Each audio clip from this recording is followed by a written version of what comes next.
Hello everyone, welcome back to another episode of Francis Entertainment Center, and the next stories are Spaced Out and Transparence.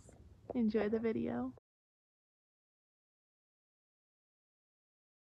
Timmy, Chester, and AJ are watching Crush Nebula in Timmy's bedroom. During the show, Crush Nebula attempts to save his comrades from aliens, but ends up as their prisoner.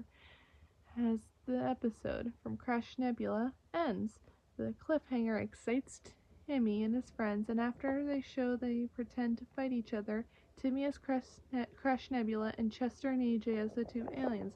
Timmy tripped over a nearby table and took cover behind it, while his friends shot him with the purple spray guns.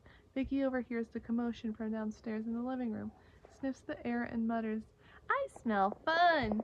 Timmy called Cosmo and Wanda, who are in outer space in their mothership, the name of which puts Wanda in charge, much to Cosmo's chagrin. Timmy wished he had more firepower, and Cosmo grants the wish. Timmy is magically poofed into a Crush Nebula costume. A gigantic cannon emerges from Timmy's arm guards, blasting a hole in Timmy's wall and narrowly missing his friends. Chester and AJ are fascinated by Timmy's costume, and AJ asks him where he got it.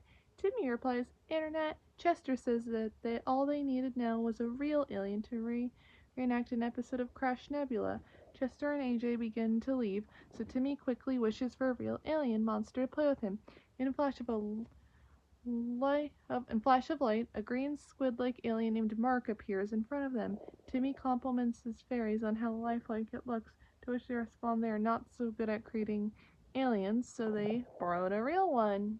On the far-off planet of Yugopotamia, King Gripulon asks his wife, Queen Jorulak, what is troubling her. The queen tells him that their son, Mark, had not tortured any prisoners today, to which the king agrees is very unlike him.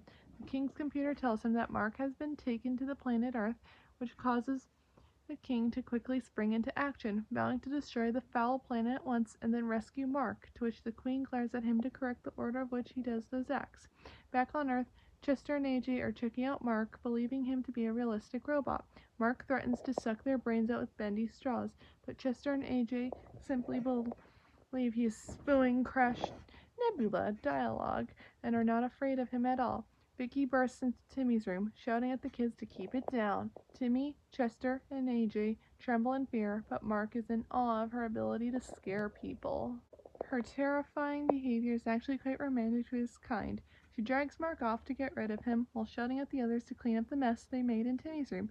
In outer space, Mark's parents were blasting their way through space. The queen remarks that they wouldn't have to destroy so many planets in the way if they just asked for directions. The king and his wife squabble, while back on Earth, the approach is noticed by Cosmo and Wanda. Cosmo and Wanda tell Timmy that they have good news and bad news. The good news being that Mark is really an alien prince from the warrior planet of Yugopotamia. Timmy asks what the bad news was, but that really was the bad news, and the good news was that Cosmo found a nickel. Timmy tries to wish Mark back to his planet, but the wish does not work. Wanda reads from the rules and realizes that Mark is in love with Vicky, and their magic cannot interfere with true love. Chester and AJ ask Timmy why he is talking to his goldfish, but he changes the subject to Mark, saying that he had to get her away from Vicky as she might sell him for makeup and other girl stuff. Downstairs, Vicky threatens to take Mark's costume and sell it for makeup and other girl stuff, but he's more interested in her. Vicky thinks he talks funny and asks him if he was from Europe. Mark tells her that he is a warrior prince from Yugopotamia, but Vicky simply thinks he is a foreign exchange student and is disgusted by him. She orders him to make her a chocolate shake, which causes Mark to scream in fear. Chocolate is one of the deadliest substances to Yugopotamians, and her lack of fear towards it only makes Mark even more in love with her. In the kitchen, Mark makes Vicky her drink. Chester and AJ approach Mark in order to rescue him, but he tells them he does not want to be rescued, and fires green goo at the boys to stick to the ball, so that he can use their brains later as gifts for Vicky.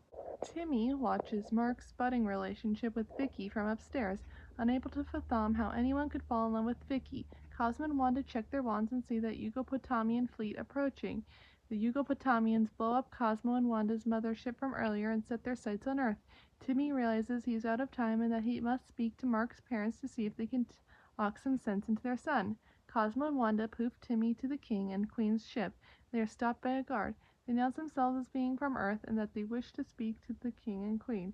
The guard says they must pass the 3 perils before they can do so. The 3 perils are skipping across a flower field, hugging a teddy bear, and eating chocolate, all of which are horrifying and deadly acts to Yugopotamians, but harmless and trivial to Timmy. The Yugopotamians see him as a fearless warrior, and the king and queen cower in presence. Timmy tells them that he has good news and bad news. The good news being that Cosmo named his nickel Philip, and the bad news, other Cosmos saying the nickel is a girl nickel, is that an Earth girl and Mark are falling in love, which Timmy would not stand for. The king and queen agree to go to Earth and talk to Mark, so long as he does not eat any more chocolates in front of them. Back on Earth, Mark returns to Chester and AJ and tells them that things are not going so well between him and Vicky, so he's going to have to suck up their brains as straws and give them to her as gifts.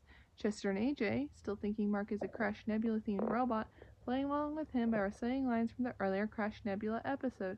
Timmy barges into the kitchen to save the day, but his purple water spear is not much of a weapon against Mark. Before Mark can get to Timmy, however, Vicky calls Mark from the living room. His parents have arriving to collect him. They introduce themselves as the Changs, which would eventually become Mark's official last name on Earth. And later, Mark grabs and hugs Vicky, crying that he is in love with her, and she turns blue from a lack of oxygen. The king is about to allow Mark what he wished, but he glances over and sees Timmy nearby, biting and eating a flower. The king fearfully tells Mark that it would not work out with Vicky since she is not of his kind, so Mark reluctantly lets Vicky go and leaves with them in their spaceship. Vicky follows the Changs outside and watches them blast off, shedding a tear for Mark and vowing to never forget him, although her dramatic moment abruptly ends when she finds Philip the nickel on the ground. This causes Cosmo, who had tried swatching from Vicky's hair, to cry out in despair. Back indoors, Chester and AJ compliment Timmy on the outstanding real-life game of Crash Nebula they played, and he thanks them. Will Timmy's secret ever be exposed? Will Cosmo and Philip the Nickel ever be reunited?